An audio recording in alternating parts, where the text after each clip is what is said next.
हम्म कल हम लोग लास्ट में क्या डिस्कस कर रहे थे? ये बताए थे कि मेटाबोलोम होता है। ओके, मेटाबोलोम क्या था? स्मॉल मॉलिक्यूल्स का पूरा जनसंख्या समूह। कितना तरह का स्मॉल मॉलिक्यूल सेल के अंदर है, माइक्रो मॉलिक्यूल्स, वो सब मेटाबोलोम है। ओके, प्रोटियोम क्या है? मैक्रो मॉलिक्यूल, वैसे मैक्रो मॉलिक्यूल का समूह जो कि प्रोटीन्स है। जीनोम क्या था? Total number of genes present in your DNA in the nucleus. Mitochondrial नहीं, आपका न्यूक्लियस के अंदर जितना भी जीन है, that is your nuclear genome. Okay, mitochondrial genome फिर अलग होगा।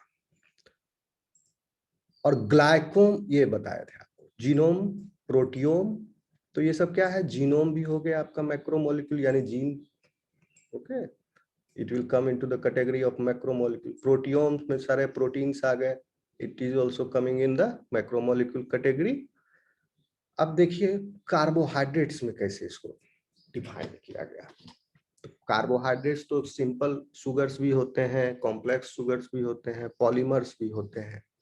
सिंपल सुगर जैसे आपका ट्रायोज, पेंटोज, हेक्सोज। ओके, ठीक है ना? जैसे राइबोज, डीऑक्सी, पेंटोज हो गया राइबोज, डीऑक्सी राइबोज। हेक्सोज हो गया आपका ग्लूकोज, फ्रुक्टोज, गैलेक्टोज, ये सब हेक्सोज हो गया। फिर डाइसेक्राइड्स, सिंपल सुगर है, 2 मोनोसेक्राइड यूनिट्स का बना हुआ है, सुक्रोज। ओके, फिर उसके बाद oligosaccharides and polysaccharides. Macro polysaccharides में क्या है? बहुत सारे सिंपल सुगर्स जो है अटैच्ड होकर के एक बड़ा सुगर बनाया, तो पॉलीसेक्राइड है। तो मैक्रोमोलिक्यूल का डिफिनेशन क्या था कि molecular weights above 5000 are considered as macromolecules. मेरी आवाज आ रही है आप लोगों तक? Yes sir. Yes sir. तो अब आप सिंपल सुगर्स जो है, हेक्सोज, ट्रायोज या इवन ओलिगोसेक्राइड्स तक, डाइसेक्राइड, ट्राइसेक्राइड, ये सब जब तक 5000 से उसका मोलिकुलर वेट ज्यादा नहीं होगा, वो मैक्रोमोलिक्यूल के कैटेगरी में हम नहीं रखेंगे उसको। तो सिंपल सुगर्स और नीचे वाले सब जो हो गए स्मॉल मॉलिक्यूल्स, वो सब किस कैटेगरी में आ गए? कार्बोहाइड्रेट वाले भी मेटाबोलोम में आ गए। Okay, even monomeric units of your proteome यानी amino acids are part of मेटाबोलोम।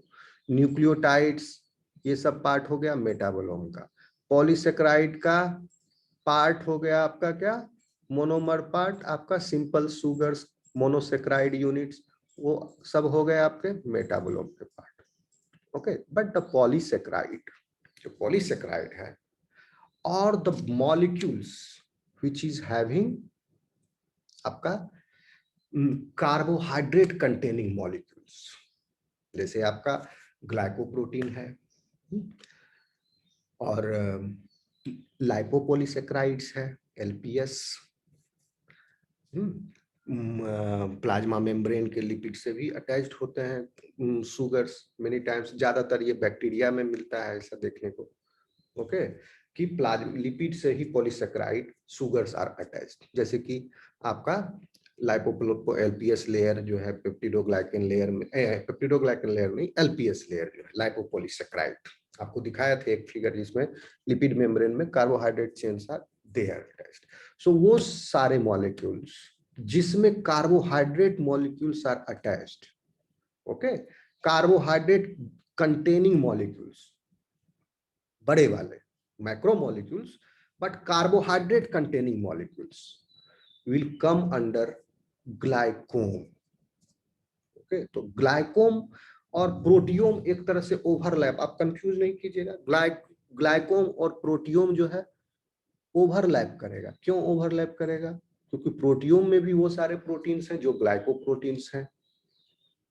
Okay, protein जिस पर carbohydrate residues are attached are part of proteome, and in glycome also the carbohydrate containing molecules, a cell's glycome is all its carbohydrate containing molecules. तो Same glycoprotein will also be called as the part of the glycome. लेकिन ग्लाइकोम में कुछ जैसे lipid है, उससे अगर polysaccharide attached है तो that will not be part of proteome. Okay, that will be part of your glycome as well as lipidome. आगे देखेंगे हम लोग lipidome. Lipid containing molecules of a cell constitute lipidome. तो आप इस तरह से एक इमेजिन कर सकते हो, अगर मैथमेटिक्स में बनाया हो सब सेट और सेट निकालने का, तो एक गोला लिपिडोम का है, एक गोला आपका क्या है प्रोटियोम है, एक गोला ग्लाइकोम है. और तीनों को अगर सटा दें, तीनों सर्कल को और ओवरलैप करा दें, तो आप देखेंगे एक थोड़ा थोड़ा पोर्शन तीनों का ओवरलैपिंग रीजन आएगा और एक छोटा बीच में सेंटर पोर्शन आएगा जो तीनों का ओवरलैप है. यानी ऐसे मॉलिक्यूल जिसमें, यानी वैसे प्रोटीन जिसके ऊपर कार्बोहाइड्रेट भी है और लिपिड भी है. तो वो वाले प्रोटीन किसके पार्ट हो गए? ग्लाइकोम के भी पार्ट हो गए, लिपिडोम के भी पार्ट हो गए, प्रोटियोम का भी पार्ट हो गया. Am I clear? Yes sir. Yes, sir.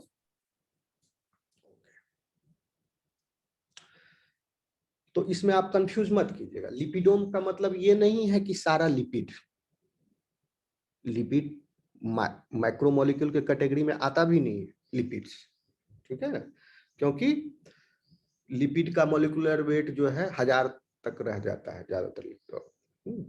5000 से ऊपर होगा तब ना मैक्रोमोलिक्यूल कैटेगरी में आएगा. तो ये ओम जो वर्ड लगा हुआ है सब में, OME, ओम, प्रोटियोम, मेटाबोलोम, सिर्फ मेटाबोलोम को छोड़ दीजिए.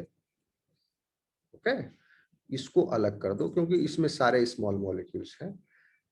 और प्रोटियोम, चूंकि प्रोटीन बड़ा मॉलिक्यूल है तो उसका ओम लगा दिया. प्रोटीन का वर्ल्ड ये हो गया मेटाबोलोम, मेटाबोलाइट्स का वर्ल्ड, जीन का वर्ल्ड. ओके, तो दीज आर मैक्रोमोलिकुलर स्टेज पर है. जीन का world, polysaccharide, glycome. Okay, those molecules which are having the carbohydrate, those macromolecules having the carbohydrate residues, or glycome. And the lipids are water insoluble hydrocarbon derivatives, serve as structural components of membranes, energy rich fuel stores, pigments and intracellular signals. Lipid का बहुत सारा काम है, एक काम नहीं है. Okay, ये वाटर इनसोल्युबल हाइड्रोकार्बन डेरिवेटिव है जिसकी वजह से ये प्लाज्मा मेम्ब्रेन का अच्छा काम कर सकता है. लिपिड को प्लाज्मा मेम्ब्रेन में आप लगा दीजिए तो वाटर इनसोल्युबल है, तो बाहर का वर्ल्ड, क्योंकि सब एक्वस एनवायरनमेंट है, अंदर भी सेल का ज्यादातर 70% क्या है? वाटर है. और सेल के बाहर भी एक्स्ट्रा सेलुलर फ्लूइड में वाटर ही है. तो एक्वस एनवायरनमेंट है, तो उस एक्वस एनवायरनमेंट में को ऐसा बाउंड्री होना चाहिए जो वाटर रिपेलिंग हो. बाहर का वाटर मीडियम और अंदर का वाटर वर्ल्ड जो है, दोनों को अलग करके रखे, एकदम डिस्टिंग्विश, मिक्स नहीं होने दे. सिर्फ स्पेशल केस में जब जरूरत हो वहां पर आदान प्रदान हो, अदरवाइज ना हो. तो इसलिए ये काम कर रहा है प्लाज्मा मेम्ब्रेन का, लिपिड में यही कर रहा है.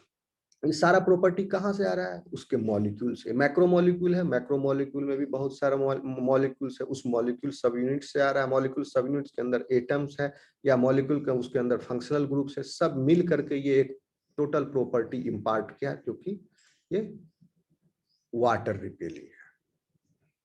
कहाँ थे? Serve as structural components of the membranes. Okay, energy rich fuel stores. Energy rich fuel store भी है क्योंकि कार्बोहाइड्रेट में क्या होता है? कार्बोहाइड्रेट और लिपिड, या आप ये समझिए बेसिक रूल क्या है, कोई भी कार्बन स्केलेटन है. ओके, कार्बन स्केलेटन मतलब कार्बन का स्केलेटन, या अगर even a single carbon, if that is in highly reduced form, in the reduced form, then that can be oxidized, and in this oxidization process energy will be released. तो simple से आप समझिए जैसे CH4 है, methane, एक carbon है but it is highly reduced also the same time, क्योंकि चारों बॉन्ड जो है उसका हाइड्रोजन है, तो हाइड्रोजन है तो हाईली रिड्यूस्ड है. तो अब ये डिपेंड करता है कि कितना ज्यादा वो रिड्यूस्ड है, उतना इफेक्टिवली वो एनर्जी रिलीज करेगा। उसमें initial requirement to break the bond, क्योंकि क्या होता है किसी भी केमिकल रिएक्शन में बॉन्ड को ब्रेक करने में एनर्जी लगती है और बॉन्ड के बनने में एनर्जी रिलीज होती है। तो कार्बोहाइड्रेट का जब बॉन्ड ब्रेक हो रहा है, तो हम पहले बताया आपको मीथेन से तुलना की, मीथेन कार्बोहाइड्रेट नहीं, लेकिन हाईली रिड्यूस है CH4। अब इसी से मिलता जुलता कार्बोहाइड्रेट का भी स्थिति होता है।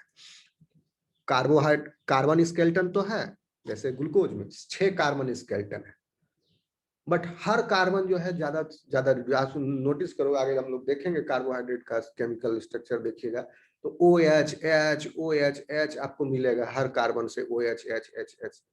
OH फंक्शनल ग्रुप है हर कार्बन में और एक हाइड्रोजन अटैच्ड है, सो रिड्यूस फॉर्म में है। तो रिड्यूस फॉर्म में जब है तो उसको उस बॉन्ड को ब्रेक करने में कम एनर्जी लगती है, ओके, कम एनर्जी लगती है, इसलिए carbohydrate becomes easy available of energy, instantly आपको एनर्जी देता है कार्बोहाइड्रेट। कम एनर्जी लगता है उसको बॉन्ड को ब्रेक होने में, और बाद में फिर बॉन्ड फॉर्मेशन होगा, ओके, नया मॉलिक्यूल सिंथेसाइज होगा तो उससे ATP बनेगा, तो वो अलग, वो वहां से एनर्जी हार्वेस्ट किया, ठीक है। तो लेकिन लिपिड में और भी नीचे की स्थिति है, वो और कम रिड्यूस्ड होता है लिपिड, ऑक्सीडाइज स्टेट में ज्यादातर कार्बन स्केलेटन है, उसको और रिड्यूस हम कर सकते हैं carbon skeleton of the lipid. तो ज्यादा एनर्जी की जरूरत है उसके ब्रेक करने में, ओके, बॉन्ड को ब्रेक करने में लिपिड के, इसीलिए लिपिड को पचाने में ज्यादा मेहनत लगता है। इसीलिए इसी प्रॉपर्टी की वजह से लिपिड को एज ए स्टोरेज भी यूज किया जाता है, क्योंकि उसको बॉन्ड को ब्रेक करने में ज्यादा एनर्जी की जरूरत है। लेकिन बहुत सारा कार्बन है उसमें, 18 कार्बन है 17, तो उसमें एनर्जी भी ज्यादा पैक है। तो ऑल्दो ब्रेक करने में एनर्जी लगता है, लेकिन उसके बाद जब उसका ऑक्सीडेशन होता है, बीटा ऑक्सीडेशन हम पढ़ाएंगे आपको आगे, फैटी एसिड का चेन है वो हाईली रिड्यूस्ड है, अब इसका ऑक्सीडेशन होगा, चूंकि कार्बन नंबर बहुत सारे हैं, ठीक है, तो एनर्जी ज्यादा निकलेगी उससे, ठीक है। तो दिस इज द वे। तो इसलिए लिपिड का इस प्रॉपर्टी को यूटिलाइज कर लिया लिविंग सिस्टम, और इसको फैट स्टोरेज में हम कर रहे हैं। इट इज पॉसिबल टू, कहाँ थे सिग्नल्स, और ड्रग्स में भी होता है। अब देखिए एक इंपॉर्टेंट टर्म है, सिस्टम बायोलॉजी क्या होता है। तो आप बहुत सारा सवाल उठेगा मन में कि फिर लाइफ क्या है, कैसे हो रहा है लाइफ, इंटरेक्शन क्या है, what is the difference between dead and living, okay. तो आप ऐसा समझ लीजिए कि कल हम आपको बताए थे molecular components of E coli cell. अब इसमें इनऑर्गेनिक को आप छांट लीजिए, इनऑर्गेनिक कॉन्स्टिट्यूट का इंग्रेडिएंट्स कितना है इसमें, मेरी आवाज आ रही है आप लोगों तक?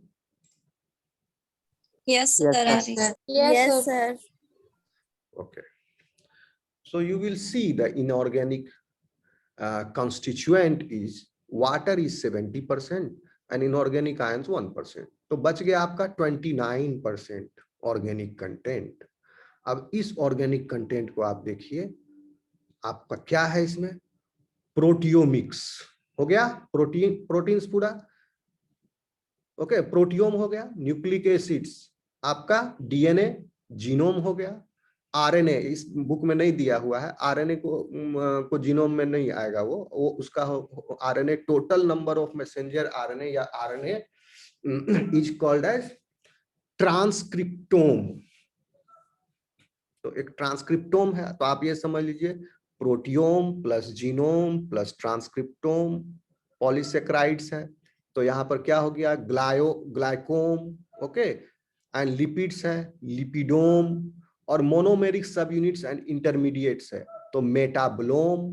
तो प्लस आप कर लीजिए proteome plus genome plus transcriptome plus glycome plus lipidome plus metabolome is equal to dry mass of the cell, total cell का पूरा स्ट्रक्चर, उसमें हम इनऑर्गेनिक आयन जोड़ दिए या 70% वाटर बोल दिए तो सेल हो गया। ओके, जैसे खाना आप लोग बनाते हो तो ये डाला वो डाला, ये मसाला वो मसाला, सब इंग्रेडिएंट्स, ये इंग्रेडिएंट्स हो गया, सब इंग्रेडिएंट, और फाइनल प्रोडक्ट जो फूड कुक होकर तैयार हुआ वो डिफरेंट है। ओके, उसको खाने में मजा आता है, उसका कुछ फंक्शन है, उससे भूख मिटती है।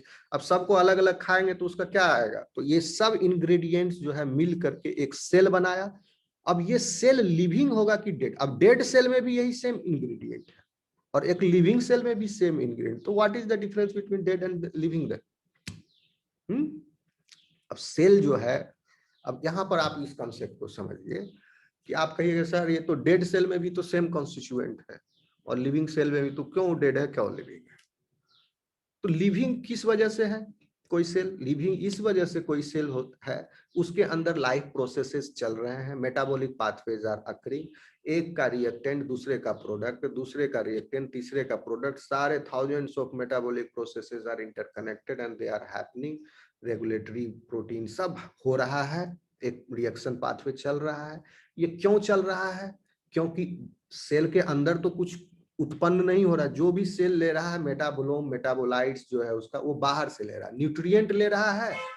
ओके, न्यूट्रिएंट से वो एनर्जी जनरेट कर रहा है, प्लस इसके अलावा सिर्फ न्यूट्रिएंट की ही तो आवश्यकता नहीं होती, आपको मुंह में खाली खाना दिलाए और नाक आपका बंद कर दे, सांस ही लेने नहीं दे, तो क्या होगा, जिंदा रहेगा कोई?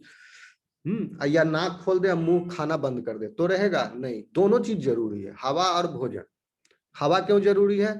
आपको एनर्जी जो ऑक्सीडेशन प्रोसेस होगा उसमें, because you are aerobic, so you will utilize oxygen, oxygen को यूटिलाइज करोगे आप, या करते हैं आपके सेल, वो ऑक्सीजन जो है फाइनली रिड्यूस होता है।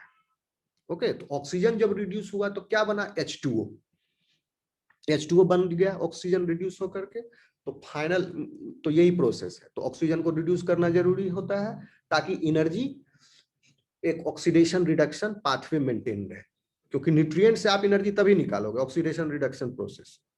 तो एक ऑक्सीडेशन आपका एजेंट है, जो ऑक्सीजन आ रहा है आपका जो कि रिड्यूस होगा, प्लस न्यूट्रिएंट्स जहां से एनर्जी डिराइव होगा, दोनों चीज जरूरी। अगर एक्सटर्नल मीडियम से सेल से ये दोनों चीज मिल रहा है तो सेल और अंदर में कोई उसका गड़बड़ी नहीं हो रहा है, पाथवे में जीनोम में कुछ भी डिफ्रेगमेंट और पैथोजन का अटैक, कुछ डिग्रेडेशन उसका डिस्ट्रक्शन नहीं हुआ और बाहर से दोनों चीज मिलते जा रहा है, तो सेल विल बी अलाइव। अगर न्यूट्रिएंट मीडियम कम कट हो गया उसका तो क्या होगा, उसका धीरे धीरे energy will deplete, metabolic processes will be slow down, कुछ हद तक सेल बर्दाश्त करेगा, मेंटेन करेगा डोरमेंट स्टेज में। एक स्टेज ऐसा आएगा कि अब नहीं बन रहा है, मेटाबॉलिक प्रोसेस स्टॉप हो जाएगा, जहां एक प्रोसेस मेटाबॉलिक पाथवे स्टॉप हुआ तो उससे इंटरकनेक्टेड जितने भी पाथवेज हैं सब स्टॉप हो गए, सब पाथवे स्टॉप हो गया, the cell is dead now. तो ये है। अब आप देखिए क्या हो रहा है, यहाँ डेड के पास भी है प्रोटियोम न्यूक्लियोम ट्रांसक्रिप्टोम ग्लाइकोम लिपिडोम और मेटाबोलोम का सम्मिश्रण, लिविंग के पास भी। अंतर क्या है, लिविंग के पास एक डायनेमिक फ्लो प्रोसेस है जिसमें वो रिक्वायरमेंट, क्योंकि सेल के अंदर कुछ उत्पन्न तो हो नहीं रहा, हम लोग ऑटोट्रोफ नहीं है ना, हेटेरोट्रोफ है, जो भी ले रहे हैं बाहर से ले रहे हैं और उसको भले अंदर में यूटिलाइज करके प्रोसेस करके काट छांट जोड़ घटाव करके हम उसको यूटिलाइज करते हैं, तो ये फ्लो बंद हुआ तो अंदर का काम भी बंद हो जाएगा, या सेल के अंदर कुछ गड़बड़ी हो जाए, कुछ बहुत सारे इवेंट चल रहे हैं तो उससे भी डेथ हो सकती है। तो कहने का मतलब है कि जब तक ये प्रोसेस चल रहा है, ठीक है, even a multicellular organism when it dies, all the cells of that individual doesn't come to the end at the same time at once, धीरे धीरे डेड होता है। ओके, आरबीसी 48 घंटा 24 घंटा तो आरबीसी जिंदा रहता है उसका मरने के बाद भी, बाल और नाखून बढ़ते रहते हैं कुछ दिन तक, तो धीरे धीरे कर, और उसके बाद जब सेल डेड हो गया तब क्या होगा, अब cell is dead now because it is the combination of proteome metabolome nucleome transcriptome etcetera etcetera, so it is a rich source of the nutrients for other organisms, फिर अदर ऑर्गेनिज्म आएंगे उसको अपना खाना बनाएंगे, ये रिच सोर्स है, यहाँ पर सब कंसंट्रेटेड अमाउंट में प्रेजेंट है, तो then degradation will start happening, other microorganisms will feed upon that. Hello, Yes, sir. Yes, sir. Yes, sir. कुछ पूछना है? Yes, sir. नहीं ना, कुछ पूछना है, आगे बढ़े।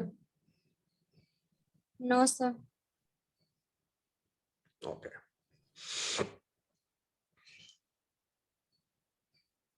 देखिए एक फिगर है, मैंने रफ में निकाला है आपको समझाने। ये दिख रहा है आपको? Is this visible to you? Yes, sir. दिख रहा है। Yes, sir. इसको तो आज Telegram पे नहीं आवाज आ रही है। दीपा एंड स्नेहा क्या कह रही हैं आप लोग? टाइप कीजिए चैट बॉक्स में।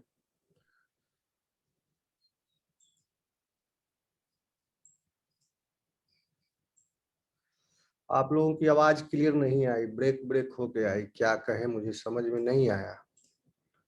दीपा और स्नेहा कुछ बोली थी।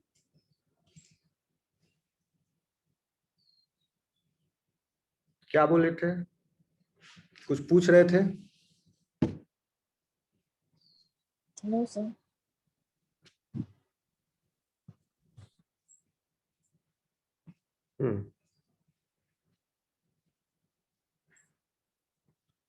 Now look at this picture. ये अभी हम जो बोले आपको, ये उसी का पूरा समराइज फोटो है। आप देखिए क्या हो रहा है सेल के स्तर पर, कैसे कम्युनिकेशन हो रहा है सब। ये रेड बाउंड्री आप ये समझ लीजिए plasma membrane. This, can you distinguish this one chocolate color boundary, not red, this brown? Yes, sir. This is Yes, sir. plasma membrane. Consider this as a plasma membrane. Outside to this plasma membrane is